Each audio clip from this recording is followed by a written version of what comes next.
Hallelujah. परमेश्वर का धन्यवाद करते हैं एक बार फिर से अच्छे समय के लिए जो प्रभु ने हम सबों को दिया। और मैं आप सबों का हमारे जयवंत मिनिस्ट्री बाजपुर के यूट्यूब चैनल पर मैं आप सबों का हार्दिक स्वागत करता हूँ। प्रियो, उम्मीद करता हूँ कि आप परमेश्वर की सामर्थ्य में निरंतर बने होंगे और हम सब एक दूसरे के लिए लगातार प्रार्थनाओं में और प्रभु के साथ संगति करने में व्यस्त होंगे, क्योंकि समय और माहौल इस समय पर बिल्कुल खतरनाक चल रहा है। तो मैं आपको एक चीज़ शुरुआत में ही बता देना चाहता हूं कि मैंने बहुत सारे टॉपिकों के ऊपर बहुत सारे अलग अलग सब्जेक्ट को लेकर के, विषय को लेकर के मैंने परमेश्वर के वचन को आपके बीच में शेयर किया है। लेकिन आज जो वचन मैं आपके साथ शेयर करने वाला हूं ये बहुत ही महत्वपूर्ण है। जी हाँ, इसलिए महत्वपूर्ण है क्योंकि जैसे हम देख रहे हैं धर्मांतरण के झूठे आरोप लगाए जा रहे हैं, प्रभु के सेवकों को, विश्वासी भाई बहनों को सताया जा रहा है, परेशान किया जा रहा है, चर्च बंद किए जा रहे हैं, दूसरे समाज के लोगों को सताया जा रहा है, तमाम प्रकार के लड़ाइयाँ, झगड़े, भूकंप, इधर उधर की सारी चीज़ों को हमें देखने को मिल रहा है। जितने ये सारी चीज़ें महत्वपूर्ण हैं हमारे जिंदगी के लिए, उतना ही ज्यादा महत्वपूर्ण है आज का सामर्थ्य वचन जो मैं आप लोगों के बीच में शेयर करना चाहता हूं। जी, आज का जो मेरे वचन का विषय है वो ये है कि गर्भपात, भ्रूण हत्या। गर्भपात एक भयानक पाप है जिसे लोग समझते नहीं हैं और गर्भपात करा देते हैं। गर्भपात एक ऐसा पाप है जिसे परमेश्वर कभी भी माफ नहीं करता। याद रखना आप इस बात को कि अगर आप भ्रूण हत्या करते हैं या आप गर्भपात कराते हैं तो परमेश्वर आपको कभी भी माफ नहीं करेगा, कभी भी क्षमा नहीं करेगा। आपकी जिंदगी को आप खुद नरक की ओर लेकर के जाएंगे और परमेश्वर आपको बचाएगा भी नहीं। हमारे भारत देश के अंदर यह प्रक्रिया बहुत ज्यादा है। अक्सर लोग क्या करते हैं, लड़के या लड़की का भेदभाव करके गर्भपात करा लेते हैं। वो गर्भपात इतना भयंकर पाप है कि मैं आपको बता नहीं सकता कि इसकी सजा आपको नरक के उस जगह पर मिलेगी जहां पर सबसे ज्यादा भयंकर आग और जलन है। हमारी जिंदगी में परमेश्वर प्रेम, दया, शांति देना चाहते हैं, लेकिन हम गर्भपात करा करके परमेश्वर की बनी बनाई योजना को खत्म करना चाहते हैं। अक्सर हम इस बात को देखते हैं कि आज अगर किसी प्रभु के सेवक के ऊपर अत्याचार हो रहा है, हम कहते हैं यार बड़ा गलत हुआ यार, इनको ऐसा नहीं करना चाहिए। बिल्कुल सही बात है, ऐसा नहीं करना चाहिए, लेकिन कुछ लोगों ने गर्भपात करा दिया। क्या वो करना चाहिए था? क्या वो ठीक था परमेश्वर की दृष्टि में? बाइबल हमें ऐसा बताती है। मेरे साथ एक वचन निकालेंगे यशाया नबी की पुस्तक और उसका 59 चैप्टर, 49 अध्याय और उसका 15 वचन में लिखा है, क्या यह हो सकता है कि कोई माता अपने दूध पीते बच्चे को भूल जाए और अपने जन्माए हुए लड़के पर दया ना करे? हाँ, वह तो भूल सकती है, परंतु मैं तुझे नहीं भूल सकता। देख, मैंने तेरा चित्र अपनी हथेलियों पर खोद कर बनाया है, तेरी शहर बना सदैव मेरी दृष्टि के सामने बनी रहती है। यहाँ पर दूध पीते हुए बच्चे का जिक्र परमेश्वर ने किया है। प्रभु ने अपने वचन के द्वारा हमें इस बात को बताया है कि जैसे एक माँ अपने बच्चों को नहीं छोड़ सकती है, न त्याग सकती है, लेकिन प्रभु कहता है कि सच में अगर आज के समय पर हम देखें, माँ बाप भी अपने बच्चों को छोड़ देते हैं और उसका सबसे अच्छा ठिकाना है अनाथ आश्रम। अनाथ आश्रम में बच्चे कहां से आ रहे हैं?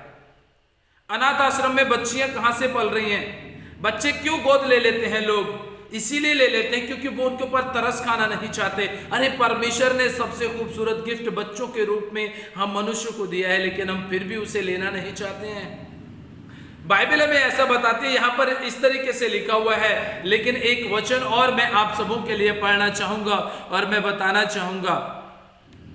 लिखा है, जब हम यिर्मयाह नबी की पुस्तक को पढ़ते हैं तो यिर्मयाह नबी की पुस्तक में इस प्रकार से लिखा हुआ है, 1 अध्याय और उसके 4-5 वचन में, तब यहोवा का यह वचन मेरे पास पहुंचा, गर्भ में रचने से पहले ही मैंने तुझ पर चित्त लगाया और उत्पन्न होने से पहले ही मैंने तेरा अभिषेक किया, मैंने तुझे जातियों का भविष्यवक्ता ठहराया। प्रभु का वचन कहता है कि गर्भ में रचने से पहले परमेश्वर कह रहा है यिर्मयाह से कि मैंने तुझे क्या कर लिया, चुन लिया है और इस जगत के लोगों के लिए एक भविष्यवक्ता ठहराया है। क्या ठहराया? एक नबी ठहराया है, एक ऐसा संदेश वाहक ठहराया है कि जिसको लोग देखेंगे, जानेंगे और समझेंगे उसके बारे में। अरे सोचिए मेरे प्रिय भाइयों, मेरी बहनों, एक बात को आप जरा अपने दिमाग के अंदर दौड़ाइए, सोचिए आप कि प्रभु का वचन यह कहता है कि मैंने तुझे जातियों के लिए भविष्यवक्ता ठहराया है। तो सोचिए कि जो भ्रूण हत्या आपने करवा दी है, जो गर्भपात आपने करा दिया है, मैं सिर्फ मसीह समाज के लिए नहीं वरन अन्य जाति सारे अपने सभी धर्मों के भाई बहनों से मैं इस बात का एक सवाल करना चाहता हूं कि हमारे धर्म ग्रंथ में इस प्रकार से लिखा है कि प्रभु ने क्या किया है, हमारे लिए एक भविष्यवक्ता, एक नबी ठहरा दिया है, एक बड़ा पंडित प्रभु ने हमारे लिए ठहरा दिया है। तो सोचिए जिन बच्चों का आपने भ्रूण हत्या करवाई है, गर्भपात कराया है, क्या वो जब वो इस दुनिया में आते, इस दुनिया में आकर के वो बढ़ते, हो सकता है कि वो इंजीनियर बनता या बनती, हो सकता है वो बहुत बड़ी डॉक्टर बनती।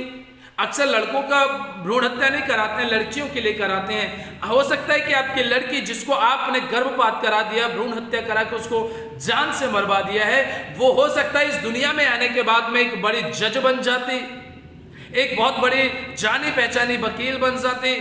हो सकता है कि आपके क्षेत्र की विधायक बन जाती, हो सकता है आपके क्षेत्र के दरोगा आईपीएस अधिकारी बन करके आ जाती, हो सकता है एक वो बहुत बड़ी डॉक्टर एमबीबीएस डॉक्टर के बन के तैयार हो जाती। अरे प्रभु ने उसके लिए एक बहुत बड़ी योजना रखी थी, जिस योजना को आपने खत्म कर दिया गर्भ में आने से पहले।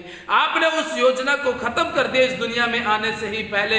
अरे जब आपने परमेश्वर की योजना को नष्ट कर दिया है तो सोचिए परमेश्वर क्या करेगा आपके साथ में। प्रियो, हम सब अच्छी तरीके से जानते हैं, लिखा है यहाँ पर, प्रभु कहता है कि मैंने गर्भ में रचने से पहले ही तेरे लिए ये योजना बना दी थी कि तू देश देश के लोगों के लिए एक बड़ा भविष्यवक्ता बन करके तैयार होगा। और हम यिर्मयाह नबी के बारे में जानते हैं अच्छी तरीके से, वो बहुत अच्छा और परमेश्वर का सामर्थी और परमेश्वर से गहरा प्रेम करने वाला भविष्यवक्ता बन के तैयार हुआ था। हालेलुया। प्रियो, परमेश्वर का वचन कहता है कि हमने तो क्या कर लिया, प्रभु ने हमें रच करके तैयार किया है, हमें बना करके तैयार किया है। मेरे भाइयों, मेरे बहनों, आप चाहे किसी भी जाति या किसी भी धर्म से हो, मैं इस बात से नहीं फर्क करता कि कोई जाति या कोई धर्म के व्यक्ति, विशेष व्यक्ति के लिए मेरा संदेश है। मैं उन सभी भाई बहनों के लिए ये संदेश आज शेयर कर रहा हूं जो सच में भ्रूण हत्या कराते हैं, गर्भपात करा लेते हैं। क्या आपको अधिकार दिया है परमेश्वर ने कि आप गर्भपात कराएं? क्या आपके पास अधिकार, अथॉरिटी दी है प्रभु ने? नहीं दिए। तो किस अधिकार से आप ये सब काम काज करते हैं? आपको पता है, एक बात आपके मैं दिमाग में बैठाने की कोशिश करता हूं। अगर एक डाकू हो या रेपिस्ट बलात्कारी हो या कोई हत्यारा हो, ठीक है, या फिर हजारों लोगों को मारने वाला हो, ठीक है, कोई कितना भी बड़ा आतंकवादी हो, जब वो जेल के अंदर बंद होता है तो आपको पता है उसका भी एक वकील होता है, और उस हत्यारे को जिसने लाखों लोगों की जान ले ली हो, उनको भी अपना पक्ष रखने का हक अधिकार दिया जाता है। क्या किया जाता है? उनको भी हक अधिकार दिया जाता है और उनको बोला जाता है कि तूने तो लाखों लोगों को मार दिया है, यदि तू अपने बचाव में कुछ कहना चाहते हैं तो बताइए, होता है कि नहीं होता है? सरकार उस व्यक्ति को बचाव करने का मौका देती है, अपना लॉयर करने के लिए मौका देती है कि अपना वकील करो, अपना केस लड़ो। यदि तुम जीत गए तो बरी हो जाओगे और यदि नहीं जीते तो तुम्हें मृत्यु दंड दिया जाएगा। अरे एक चोर, डाकू, बलात्कारी, रेपिस्ट, लाखों लोगों को मारने वाले का जब पक्ष रख करके उसे अपने पक्ष को निर्दोष करने का मौका दिया जाता है, तो जो गर्भ के अंदर बच्चा पल रहा है, क्या उस दुनिया में आकर के उसे अपना पक्ष रखने का मौका नहीं दिया जाता? नहीं दिया जाएगा।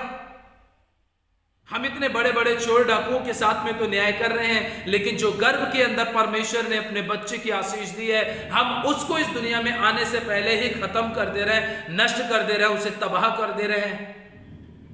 हम सब जानते हैं 3-4 महीने में बच्चा एकदम तंदुरुस्त हो जाता है, शरीर के सारे अंगों का उसका अच्छी तरीके से बनकर के वो तैयार हो जाता है। और जब पता चलता है कि वो लड़की है तो अक्सर लोग क्या करते हैं, उसको गर्भपात करा देते हैं, भ्रूण हत्या करा देते हैं। सोचिए, उसके हाथों को खींचना, पैरों को खींचना, उसके बने बनाए शरीर को नष्ट करना कितना दुखदाई होता होगा। परमेश्वर का क्रोध कैसे भड़कता होगा आपके ऊपर। अरे शर्म कर लीजिए। मैं इस बात को बोलना चाहूंगा कि कम से कम आप इस बात को सोच लीजिए कि आप एक परमेश्वर की बनी बनाई सृष्टि को आप नष्ट कर रहे हैं। हमारे घर के अंदर अगर कोई गाली गलौज करके चला जाता है, हमसे बर्दाश्त नहीं होता है। एक बात सोचने वाली बात है कि अगर हमारे घर में बहन बेटियां होती हैं, अगर कोई उनको गलत नज़र से देख ले या उन्हें कोई परेशान करता है तो हमें कितना गुस्सा आता है। अरे आपने तो गर्भ में उस बच्चे को नष्ट कर दिया, आपने तो गर्भपात करा दिया, आपने उसको ख़त्म कर दिया है। क्या कर रहे हैं आप? किस तरीके की जिंदगी जी रहे हैं? और आप बाद में उम्मीद करते हैं कि प्रभु हमें बच्चे की आशीष दे। कैसे देगा वो आपको फिर बच्चे की आशीष? क्यों देगा वो आपको बच्चे की आशीष? किस कारण से आपने गर्भपात कराया? प्रियो, बाइबल हमें ऐसा बताती है। अभी हमने 2 वचनों को पढ़ा, उसके बाद में लिखा है, जब हम भजन संहिता की पुस्तक 139 139 अध्याय और उसके 13 वचन से पढ़ते हैं तो लिखा है, मेरे मन का स्वामी तो तू है, तूने मुझे माता के गर्भ में रचा। एक प्रभु का सेवक यहाँ पर लिखते हैं, दाऊद राजा यहाँ पर कहते हैं कि प्रभु मेरे मन का स्वामी तो तू है, तूने मुझे माता के गर्भ में रचा है, तूने मुझे माता के गर्भ में रचा है। मैं तेरा धन्यवाद करूंगा इसलिए कि मैं भयानक और अद्भुत रीति से रचा गया हूं। तेरे काम तो आश्चर्य के हैं और मैं इसे भली भांति जानता हूं। जब मैं गुप्त में बनाया जाता और पृथ्वी के नीचे स्थानों में रचा जाता था, तब मेरी हड्डियां तुझसे छिपी ना थीं। क्योंकि परमेश्वर ने उन हड्डियों को बनाया, परमेश्वर ने उस मांस को बनाया, परमेश्वर ने उस पे चमड़े को चढ़ाया, परमेश्वर ने आपके अंदर ब्लड को पैदा किया, परमेश्वर ने आपके शरीर के एक एक अंगों का विकास किया है। तो परमेश्वर ने ही जब सब कुछ किया है तो क्यों हम परमेश्वर के काम में रुकावट बनते हैं? क्यों हम परमेश्वर के काम में रुकावट बनते हैं? ऐसे ही आज कुछ लोग हैं, असामाजिक तत्व के लोग, जो सुसमाचार फैलने से परमेश्वर के काम को रोक रहे हैं और जिसका हमें खामियाजा पूरी दुनिया के लोगों को भुगतना पड़ रहा है। जगह जगह भूकंप के झटके और तबाही। सीरिया और तुर्की में 34 हजार लोगों से ज्यादा लोग मर चुके हैं, ऐसा हमें न्यूज चैनल वाले बता रहे हैं। और अभी एक और न्यूज आई है जिसके लिए मैंने परसों नरसों जो वीडियो बनाई थी उसमें इस बात को बताया था कि अगर अभी भी परमेश्वर के काम को रोकने की कोशिश की जाएगी तो भारत देश में भी बहुत भयंकर तबाही का सामना करना पड़ सकता है। अभी कल की ही बात है कि गुजरात के अंदर हमें भूकंप के झटके दिखाई दिए। और अभी आज की ही न्यूज है, आज न्यूज बताई है, जो मौसम विभाग के लोग हैं, जो वैज्ञानिक लोग हैं, उन्होंने जानकारी दी है कि अफगानिस्तान, पाकिस्तान, चाइना और इंडिया ये इस समय पर 7 पॉइंट तीव्रता की गति से जो भूकंप चलता है उसके झटके की कगार पर है और वो झटका कभी भी आ सकता है। अफगानिस्तान, चीन, पाकिस्तान और इंडिया ये कभी भी इस हमारे देश में और इन तीनों देशों में कभी भी भूकंप के झटके आ सकते हैं। अरे कब तक आप परमेश्वर का विरोध करते रहेंगे? कब तक आप परमेश्वर की सृष्टि को बिगाड़ते रहेंगे? कब तक आप परमेश्वर के सुसमाचार को फैलने से रोकते रहेंगे? आप विरोध कर रहे हैं लेकिन दूसरे लोगों को इसको नतीजा बर्दाश्त करना पड़ रहा है। प्रियो, प्रभु का वचन ये हमें बताता है कि जब हम एक, मान के चलिए वो तो सुसमाचार सुनाने वाली बात है, जब हम गर्भपात कराते हैं एक बने बनाए शरीर को, जो हम परमेश्वर के मंदिर हैं, इस मंदिर के लिए बाइबल हमें ऐसा बताती है 1 कुरिन्थियों में कि जो कोई परमेश्वर के मंदिर को नष्ट करेगा परमेश्वर उसे नष्ट करेगा, परमेश्वर उसे नष्ट करेगा। और एक बने बनाए शरीर का जो अच्छा ढील डॉल जो गर्भ के अंदर है, जब आपने उसी मंदिर को बनने से पहले ही खत्म कर दिया तो सोचिए परमेश्वर क्या करेगा। उस नरक की आग में फेंकेगा जिस नरक की आग के मुताबिक आप चूल्हे की जरा सी आंच को बर्दाश्त नहीं कर सकते। उससे भी भयंकर आग होगी वो। आज तो आपने सब कुछ कर लिया और आपने करा दिया, लेकिन उस भयानक आग से कौन बचाएगा आपको? उस नरक की आग से कौन बचाएगा आपको? प्रियो, बड़ी सावधानी बरतिए और गर्भपात करना बंद कर दीजिए, क्योंकि आगे प्रभु का वचन कहता है, तेरी आंखों ने मेरे बिडौल तत्व को देखा और मेरे सब अंग जो दिन दिन बने जाते थे वे रचे जाने से पहले तेरी पुस्तक में लिखे हुए थे। जब सब कुछ परमेश्वर की पुस्तक में लिखा हुआ है तो फिर ये भी तो लिख गया होगा कि जो कोई परमेश्वर के बने बनाए अंग को नष्ट करेगा, जो कोई परमेश्वर की बनी बनाई सृष्टि को नष्ट करेगा, तो उसका भी नाम तो इस बात से लिखा होगा कि ये नाम था और इसको मैंने काट दिया है और मैंने इसको उस पुस्तक में लिख दिया है जिसमें उन लोगों के नाम होंगे जिन्होंने परमेश्वर की आज्ञा का उल्लंघन किया है। और जिनका उस पुस्तक में नाम पाया गया तो सोच लीजिए वो तो 101% नरक में जाएंगे और उन्हें जाने से कोई भी बचा नहीं सकता है। इसीलिए प्रियो, मैं आप सबों से हाथ जोड़ना चाहता हूं कि कृपया करके इस भ्रूण हत्या को, गर्भपात को आप रोकिए, खत्म कीजिए, इसे नष्ट कर दीजिए, इस योजना को ही नष्ट कर दीजिए। जो भी बच्चा प्रभु ने आपके गर्भ में दिया है, मेरी बहनों, आपके लिए परमेश्वर का प्रतिफल है। परमेश्वर ने एक अच्छा फल आपको दिया है, उसको संभालिए, उसे इस दुनिया में आने दीजिए, सांसें लेने दीजिए, धन्यवाद करने दीजिए परमेश्वर का, देखने दीजिए सृष्टि को परमेश्वर ने कैसे बनाया है। उस बच्चे को आने दीजिए इस दुनिया में और आकर के सब कुछ देखने दीजिए। उसे देखने का, जीने का हक है, उसे जीने का अधिकार है। एक आर्टिकल में पढ़ रहा था और उस आर्टिकल में एक बहुत अच्छी बात जो मेरे दिल को चुभी वो ये थी कि लिखा, एक छोटे से आर्टिकल में एक बच्ची ने अपनी कुछ बातों को लिखा है कि वो एक छोटी सी बच्ची वो अपने भाई का धन्यवाद कर रही है कि भाई तेरा धन्यवाद हो कि तू मेरे साथ गर्भ में रहा। भाई से कह रहे कि भाई तेरा धन्यवाद हो कि तू मेरे साथ गर्भ में रहा, क्योंकि जब माँ बाप को पता चला कि तू मेरे साथ में है और जुड़वा बच्चे हैं और तू मेरे साथ में है, तो मुझे इस दुनिया में आने का हक, अधिकार मिल गया। और अगर मेरे माँ बाप को पता चल जाता कि मैं ही हूं और मेरा भाई नहीं है, तो वो इस दुनिया में आने से पहले मुझे जान से मार देते। क्योंकि लड़का साथ में था, इसलिए दोनों बच्चों को बाहर आने दिया। और दोनों बच्चे, वो बहन कहती है, वो बच्ची लिखती है अपने आर्टिकल में, बड़ी खूबसूरत लाइनें लिखती है कि भाई तेरी वजह से मुझे इस दुनिया में आकर के जीने का एक मौका मिला है। वो कहती है कि मैं जिंदगी भर भी अगर तेरे लिए 1000 बार भी मुझे मरना पड़े तो भाई मैं तेरे लिए मर सकती हूँ, क्योंकि तेरी वजह से मैं इस दुनिया में जिंदा हूँ। प्रियो, गर्भपात एक भयानक पाप है, इसे रोकिए और इसके लिए आवाज हमें उठानी चाहिए कि जितने जल्दी ये भ्रूण हत्या और गर्भपात खत्म हो जाए, रुक जाए, उतना ही अच्छा है।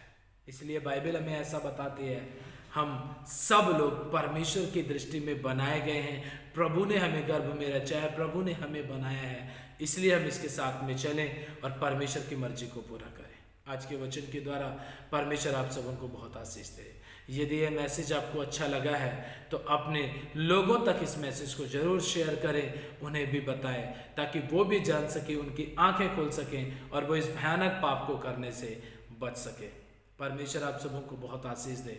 और लास्ट में मैं यही कहना चाहूँगा, हमारे चैनल को आप सब्सक्राइब जरूर कर लें और वीडियो को लाइक करें और शेयर करना ना भूलें और बेल आइकन के बटन को प्रेस करना ना भूलें, ताकि हर एक नोटिफिकेशन वीडियो का आपको मिलता रहे और आप परमेश्वर के वचन से सीखते रहें और दूसरों को भी आप सिखाते रहें।